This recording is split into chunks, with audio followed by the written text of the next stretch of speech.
All right. I believe I am live here. I'll kind of wait a couple seconds for some people to potentially pop in, but a little bit of a different format for today's podcast. It's going to be a solo podcast where I am going to go over some strategies to crush the CrossFit Open and stay peaked for the CrossFit Open if that is the culmination of your season and your main goal is to punch into the quarterfinals level. And then I'm also going to talk about what you need to be doing if you are a quarterfinal athlete. You know you're going to get through the Open and you're training, to maximize your performance in the quarterfinals here in a couple weeks. Some things to consider and best practices while moving through the Open so that you can continue to build fitness and not lose fitness as you move toward the quarterfinals. And then I'm going to wrap up today with going over some best practices for Friday Night Lights situations. I think the Open is a fantastic time for everybody to get together and do Friday Night Lights, throw down with their community, especially with the new structure over the last couple of years of quarterfinals. Takes a little bit of the pressure off of the more competitive athletes. They can just kind of go do the Open and have a good time with their community, and I think that's fantastic. So it's going to be a solo podcast today, something a little bit different. I've wanted to try one of these for a while. Most of the inspiration has come from my good friend Scott Schweitzer over at Clydesdale Media. He does a solo podcast every day at noon.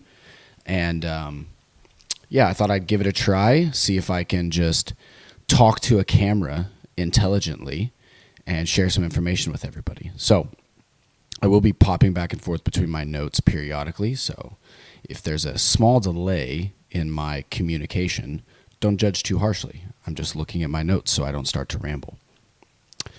So the Open.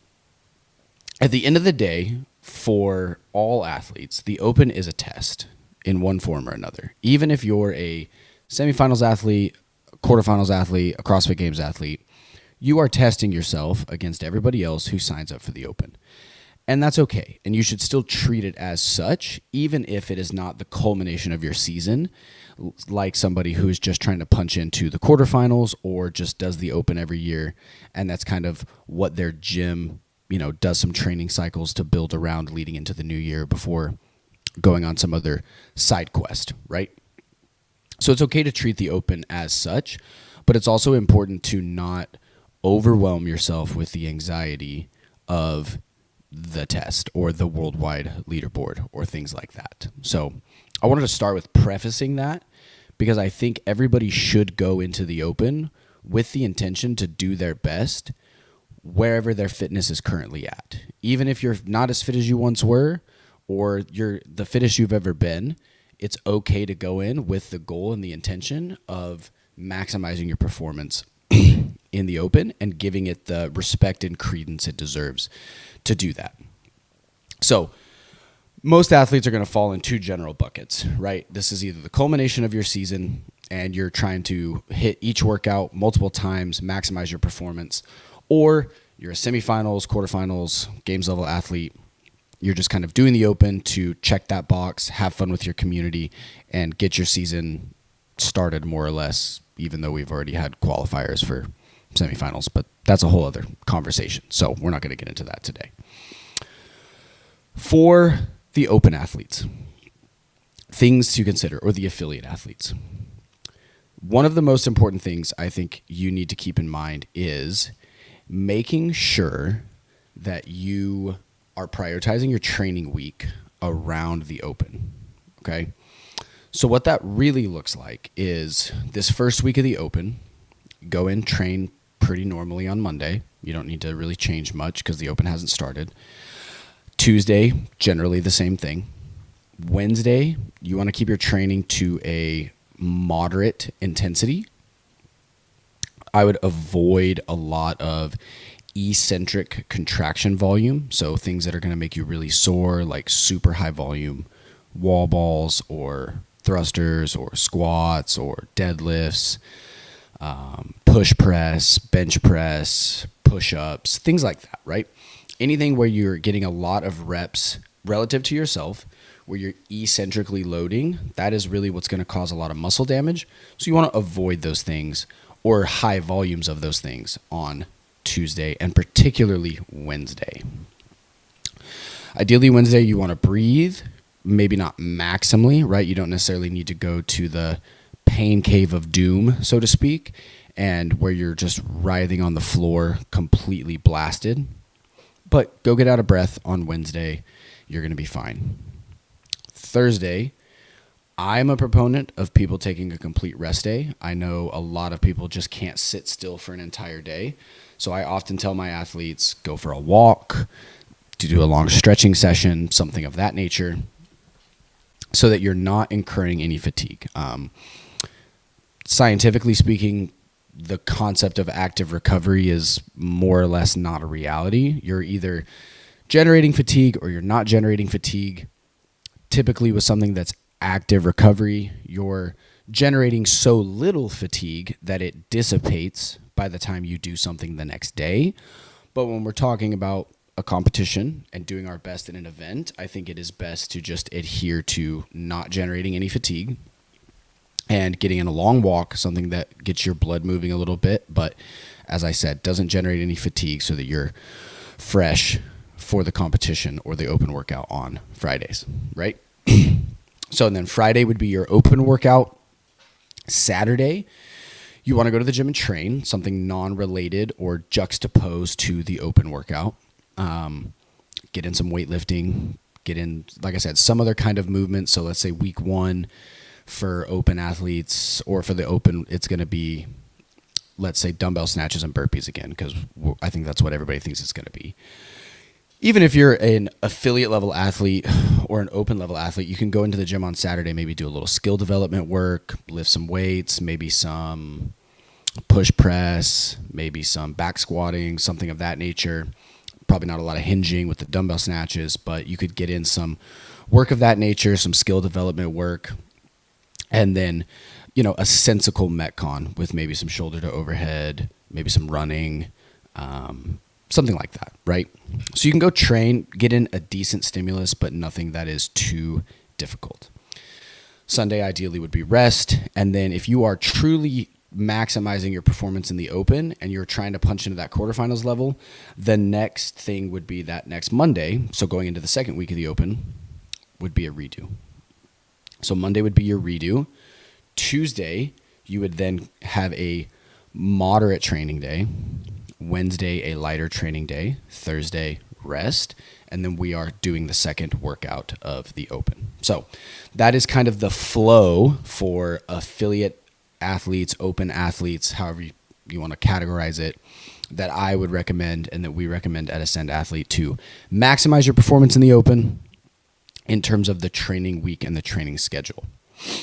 Now, for quarterfinal level athletes and semifinal level athletes, we want to train right through the open, okay? So ideally, we're having good hard training Monday. We're having good hard training on Tuesday. Some lighter training on Wednesday is still perfectly fine. If you're a semifinal athlete and you know you're going to be very high level finish in the quarterfinals, you can have a good hard training day on Wednesday and you're going to be fine. Thursday, rest day. And then for Friday, you can do an aerobic focused, lower intensity or lower effort piece in the morning with your weightlifting work for the day, and then do the open workout at Friday Night Lights with your gym. Have that be your main Metcon or sport specific piece for the day. And then Saturday, you should have basically a normal training day. Obviously, it should be something that's juxtaposed to whatever with the affiliate athletes as well. But it should be a good training day. You should be lifting weights. You should be hitting a Metcon or conditioning piece. You should be doing accessory work. You should be doing a skill piece. You should have a completely normal training day. And then Sunday off, you roll into week 2 of the open to repeat that similar stimulus or that similar flow, right? Because you know you're going to be in the top 25%. You know quarterfinals is at this week, or at this point, I think 5 weeks away as I'm recording this, as we're doing this. So you are entering that peaking phase for quarterfinals. And with the way the season is structured right now, whether you're a quarterfinal athlete and you know that's where your season is going to end, or a semifinal athlete it still behooves you to have a very high placing in quarterfinals. So all roads for all athletes at that level lead to putting your best foot forward at the quarterfinal stage, unless you were a CrossFit Games athlete that got invites to multiple semifinals from your performance last year, right? Pause for coffee break, everybody. So that covers the general structure for the week. And I'm not going to go into super nitty gritty on this in terms of percentages and pieces and all of that stuff. I don't have all that prepared, and that would take up a lot more time than I think anybody is actually going to want to listen to me ramble. So general structure kind of taken care of, right? Next main thing that I think is very important to talk about, regardless of the level of athlete, you need a game plan. You need to create a game plan for your open workouts. Whether you're going to redo it because you're a open level athlete or an affiliate level athlete, or whether you're not planning on redoing, you definitely want to have a good game plan. And even though everybody says they're not going to redo it, most athletes come to the gym or text their coach Sunday or Monday and they're like, I really want to redo it. So-and-so beat me and right? So you need to have a good game plan on your first run. And it's not that hard to create a great game plan for an open workout or for a quarterfinals workout or any CrossFit workout for that matter. But what it requires is generally two things in my experience. The first thing that it requires is you need to be honest with yourself and your current fitness capacity with whatever the workout is. And then you need to have someone, a coach, a training partner, a coach at your gym, to have that brainstorming conversation with about how to approach the workout and create some sort of actual data points to work off of, right? You could say in a workout with dumbbell hang clean and jerks and burpees to a target, I'm going to go really moderate on the burpees to a target so that I can move quickly on the barbell. What does moderate mean? How many reps a minute is that, right? What is a moderate cadence on burpee to a target for you in a minute that allows you to actually stay at a moderate level of effort to then move the dumbbell faster, if that's what your game plan is, right? So I think taking the time after the workout comes out on Thursday or Friday to have that conversation with a coach, a training partner, and build a game plan is super important. And it's not something a lot of athletes do. It's really not that much work. It takes a little brain power, but it can make your open experience infinitely better. Because you're not going to have a bad first run. You're going to know objectively what you did and whether you held your game plan or you didn't. And then if you are going to redo it, you can adjust based off of those parameters you already set when you started to give yourself a very high likelihood of an increased performance on the redo, right? So it just really sets you up for success. Another great practice that I recommend a lot that people can do if they have the time and the availability is on Friday, if you're at the gym a little bit early and you're creating your game plan, or Thursday if you're at the gym a little bit late and you've started creating your game plan after the open announcement has happened, you can start to create your game plan and then do 2 rounds of it and see how you feel. If you write out your game plan and you do 2 rounds of it and you're like, whoa, I'm hurting. I'm already hurting. Then that's probably too aggressive, right? If you do 2 rounds of it and you're like, oh, I feel really good. I don't even feel that fatigued. It's probably a good place to start.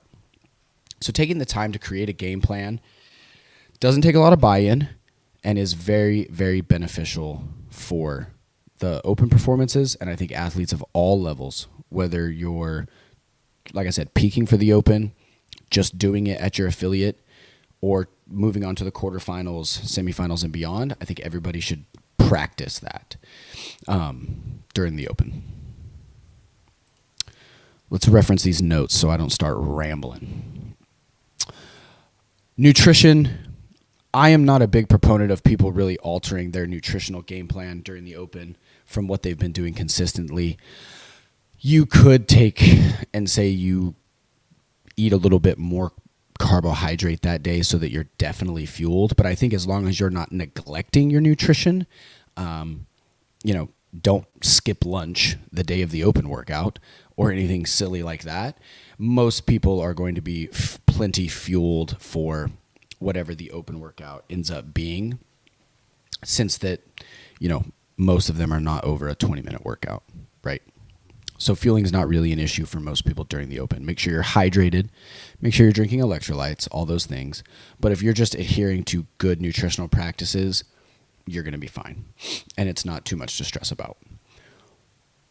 A caveat to that is don't change anything. This happens every year at the affiliate that I coach at. This happens all the time with athletes I coach.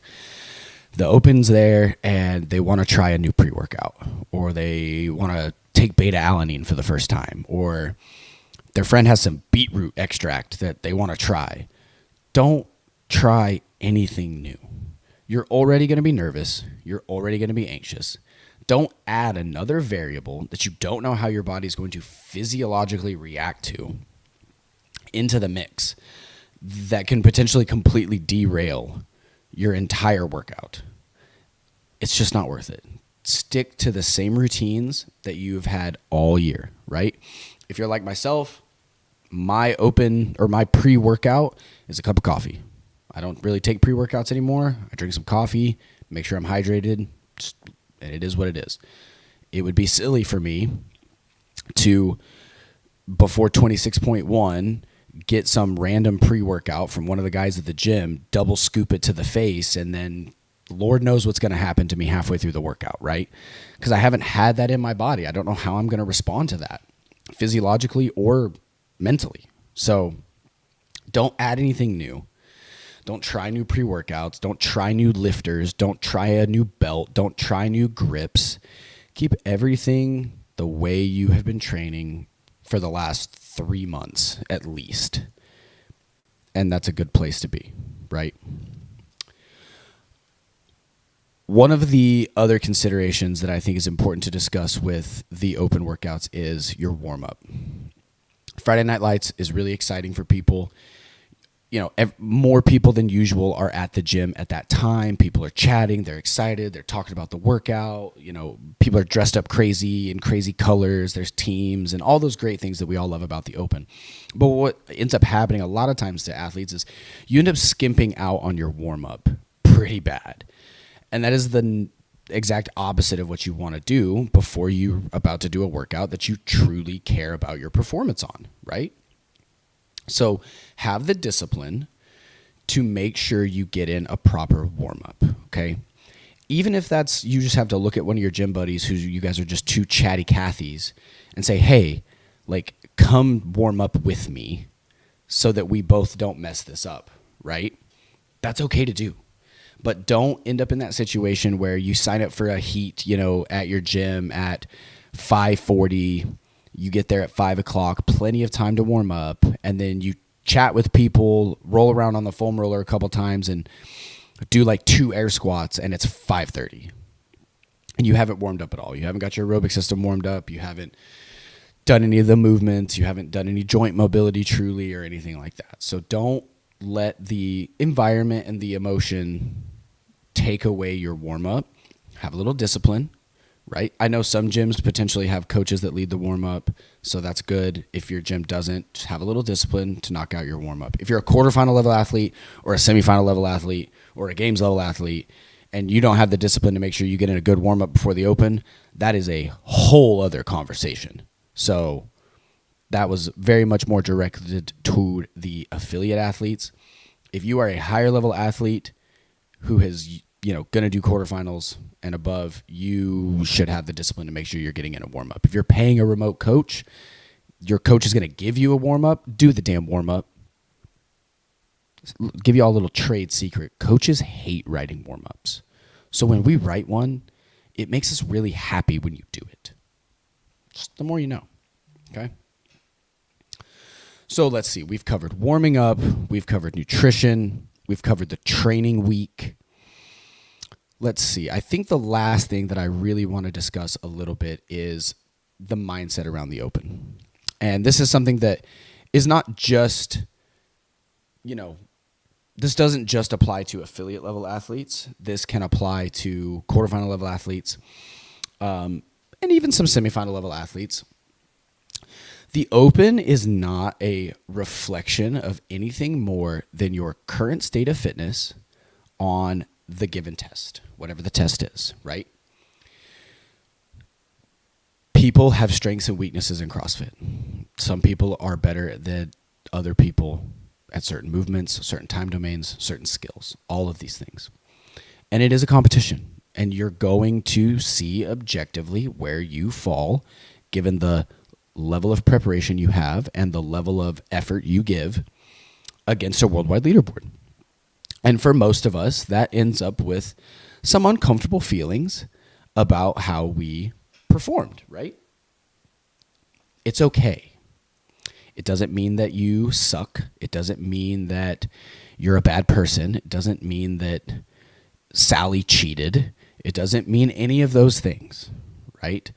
I think a lot of times when there's leaderboards involved, particularly big ones that are, like the Open and things like that, athletes will let that mentality kind of run out ahead of them, and it is not a positive place to be. So do not let the Open and your performance on any one given workout carry more weight in your mind than the objective snapshot of your fitness on this day in this workout at this moment in time be that, right?